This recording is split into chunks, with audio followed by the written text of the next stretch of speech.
morning, I'm Avery Parish, and I'm here today with my grandpa, Eddie Parish. So the first question is, where were you born?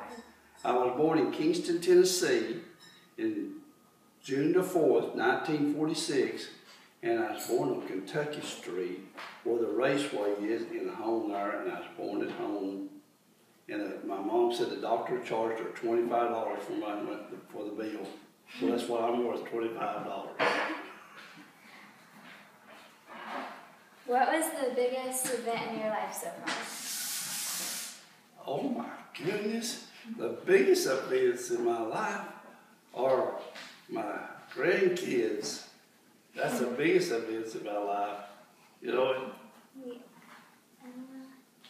If you could redo one thing, what would you do? That's a good question. I've thought about that 100 times. And one thing I would change in my life, I would change my attitude. Because I had an attitude, we were poor, and we could, I was ashamed where we lived. And I would go to church with them. At the first place church where I would go when I was little, about your age. And when we go someplace, I'd pray, let me be the last one to go home. So I want to go where I lived. But now I'm so proud of where I lived. When I was growing up, I put it on Facebook, tell people where I lived, and my mom did everything.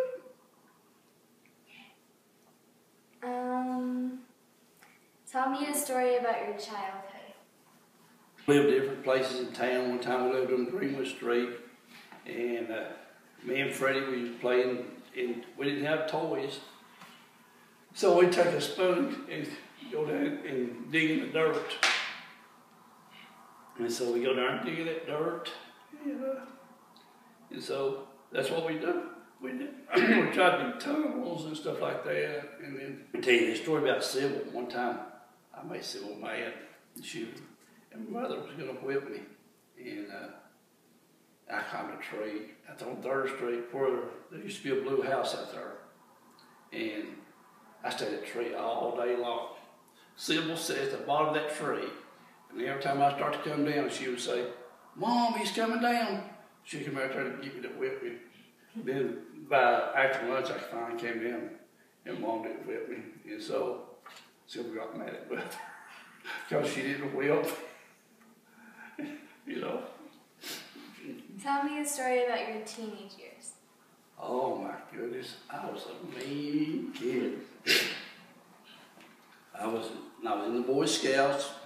I had a lot of friends in Boy Scouts, George. And what I remember now, one thing, when I turned 13, I used to go to the post office and get these little stamps. You put them on a card, and you got it for you, take it back down, and they get you a United States savings bond. And I used to do that all the time. So I had one. I had about $5 or $6 on it. And when I got to turn 13, we never had birthday parties or anything. And Mother they gave me a envelope. I didn't open it up. It was a savings bond. She had took my stamps and went to the post office and got me a bond. And believe it or not, I've had that bond I still have it. I don't have the original one because I cashed it. And when I cashed it, I give Brad half of it and Brad half of it. And I think it was a $100 bond, I think. And so I think that, I don't know if they still got it, but it went to good use. So that's some of the teenage years are. Tell me about Kingston, your lifelong hometown. Tell you about Kingston. I remember I've seen a lot of changes in Kingston, and it's a good place to raise your family in. You know, I think it's a safe community and a good community. I know you enjoy helping others. Why do you think you do? If you don't help other people, when you help other people, Avery, you get pleasure out of that. That's one thing about when you get pleasure out of something, you enjoy doing it, you know. Yeah. I know you have been saved and baptized. Can you talk about that time? Yes. I was about 13 or 14, I guess, I don't know. Maybe not that old. I was sitting at the First Baptist Church, middle ways down the middle pew, and sitting with one of my best friends in, David left pew. And I remember the service, Preacher Rudder was our preacher, and I was sitting there, and they give the invitation. And I stood up, and we stand up singing songs, and I was on the end, and David was standing beside me, and all of a sudden I was in the aisle walking up. And I walked up there, and the Preacher Rudder and sat down and talked to me. And after that, I said, David, I said, why did you push me on that aisle? He said, Eddie, I didn't touch you. And so, but the key to that, when I was baptized, they said that when he baptized me, I blew bubbles all the way like out of the water. So they said I still blow, try to talk underwater. How has the world changed during your lifetime? Oh my goodness. I never thought I'd own a computer, never thought I'd be able to turn one on. And it has changed cars. It's changed so much, it's not even funny, you know, the world. And if my mom could be alive right now, it wouldn't be a different world for her, you know, because it has changed in my lifetime, unreal.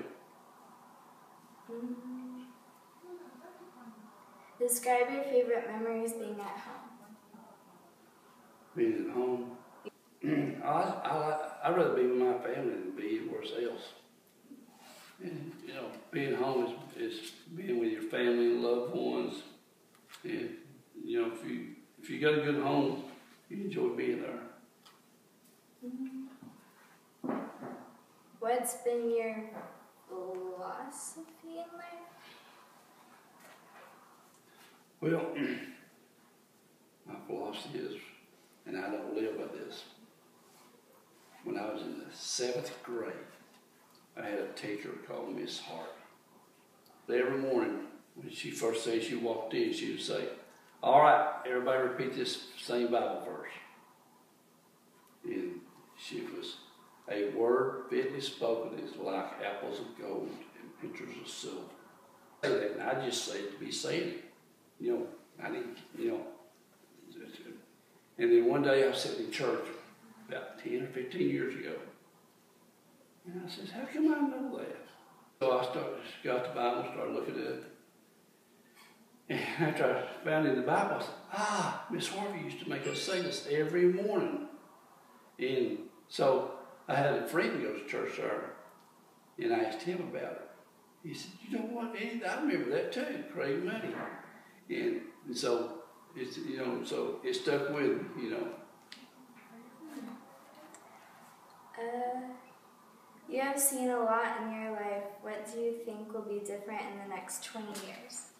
So I'm here around 20 years, see you, and Levi, and Julia, Nathaniel, and Queen, and Caitlin graduate from college. You know it? Do you prefer hugs, kisses, or both? My grandkids give to them, I'll take them any way I can get them. You enjoy telling stories. Tell me something cool. One I can tell about, my mom used to clean houses for people. And so one day I used to go with her sometimes. The cleaning, she'd let me sit in. And so I was 5 years old and I wanted a tricycle. And so we'd been over at David Evans' house cleaning in, and on the way home, she said, let's go by Browder's. And she went by Browder's and bought me a tricycle. And we lived out there on Greenwood, way out there where the Calvary Baptist Church is. And the sidewalk wasn't very good then. It wasn't like it is now. But I got that tricycle and she bought it. I was proud. I can still see it, me, riding down right there in front of Church of Christ there. And I got down at the foot of the hill and I couldn't get it across the road. And Mother said, if you don't come on, I'm going to take that tricycle back down to Browder's. I jumped off over and pulled it across the road there, so because I couldn't ride it, the real road was so rough. And, but I was spoiled. I was a mama's boy, and I was spoiled rotten. And you know, I was. Like I said, we may have been poor, but you can't replace love. What's your favorite food? Desserts, I like desserts real good. Ice cream, and you know, all that. I like anything, all kinds of my favorite food. What's your favorite song? My favorite song? I got so many. All the 60 songs I like. What was your favorite subject in school? Recess. I like history. You know, there's another thing, if I could change, you couldn't pull me away from books. I would be in books all the time because education is power. And I didn't know that, and my parents didn't encourage. If I got out of high school, that was good because that was about all you required then. And I could tell everybody I had a job beyond my ability, and God was good to me. Blessed me with it. How did you like working at ORNL? Oh, if I didn't even work, I'd probably been all right, but I didn't do no work. But ORNL, yeah, this is my testimony from my God. I worked at the White Store 10 years, and and then I got married, and I still worked at the White Store. And if I had to do it over again, I'd quit and maybe find another job. But I was always one just be secure. And so this lady, I'd pray the same prayer all the time, Avery. I'd go, when I go to the bathroom, you didn't get, I worked 10, 12 hours a day. And when you worked, you would, only time you got breaks, when I went to the restroom. When I went to the restroom, I say, God, give me the lowest paying job that Carbide's got, and I will take it. That's all I say. Never said amen. This lady used to come in there, and she'd give me she was real nice, don't get me wrong with this, but she'd always come in and say, I want a strong tip roast, but I want the center cut. And that's the best of all. You know, there's only 3 roasts in a strong tip, and the center was the best. In there, and I walked back out, and there she stood right outside my meat case. And she worked. She never comes in on Monday. You know, she had a job. I don't know what she's doing off that day. At 9 o'clock. I went up there and said, Margaret, I said, I had sirloin tips on sale last week, and you didn't come in. She said, well, I still in for sale price? I said, sure.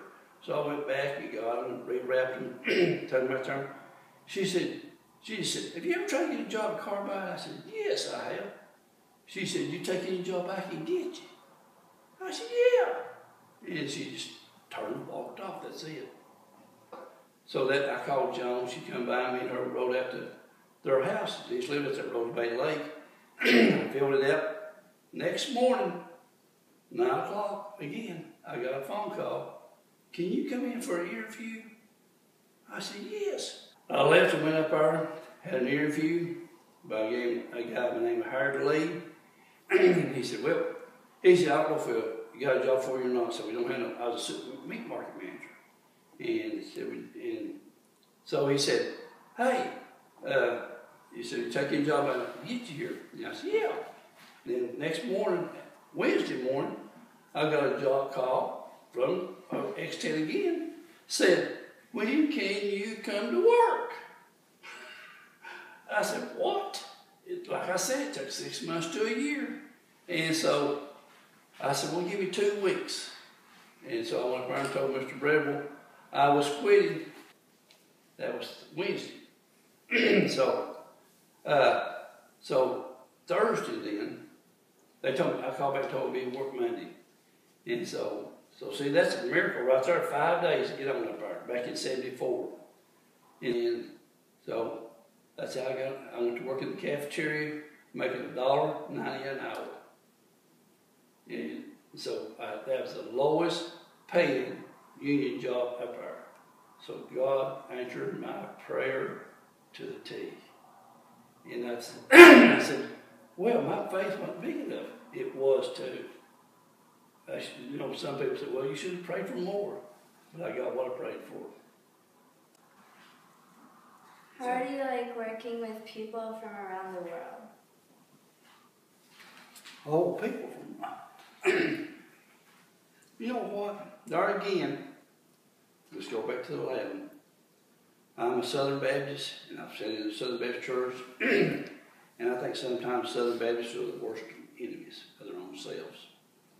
And I was taught, other faith, other religions, other countries is, for a long time I thought some people were going to heaven with Southern Baptists. And so I went to work up there. Like I said, I went to work in the cafeteria, worked there, worked the shipping and receiving, and I worked in a machine shop. And after that machine shop, this guy walked in my office in there one day and said, I'm Jim Ball from Physics Division. And he said, I'm the director. I said, I ain't never had a director come talk to me. I'm going to offer you a job in physics up there. And he said, would you be willing to take it? And I said, well, I don't know if I can do it. But God put me there, because when I went to work in Physics Division, every faith, every country, and I learned to respect everybody's religion, everybody's faith, and everybody there treated me with respect. I learned to respect Muslims. I learned to respect Hinduism. I have a good friend, he was a Hinduism. And believe it or not, I had a boss, Cyrus Bakhtash. He told me right up front he was an atheist. He was one of the best bosses I ever had. And so, you talk about it in physics, God put me there to open my eyes to other countries and to respect other people 100%. And I think that's what around them. I mean, you're talking about a country, every country would have worked in that division. And everybody, when I retired, everybody respected, I hope they respected me, And so, but I have stories on everybody out there I can tell on every one of y'all, even to you. What would you say your hobby is? My family. I love helping my family. Obviously, like to mow yards, what advice would you have for others to keep their yards looking great? I don't enjoy it. The only reason I mow yards, like when people say I get on the side of the road and mow, the reason I do that, when I moved here, you couldn't see the pull out there. And them police and stuff just fly down through there, and other cars too. But my grandkids pull out there 2 or 3 times a day, and my family. And I treasure their safety more than I do anything. In closing, what would you like to tell your friends that came to your party today? And I just want to thank y'all for coming and just appreciate it. And I just want to thank my family because I love everybody so much. And without friends and family, you don't have nothing. And I wouldn't be here right now if it wasn't for my wife. She is my backbone, my heart, everything.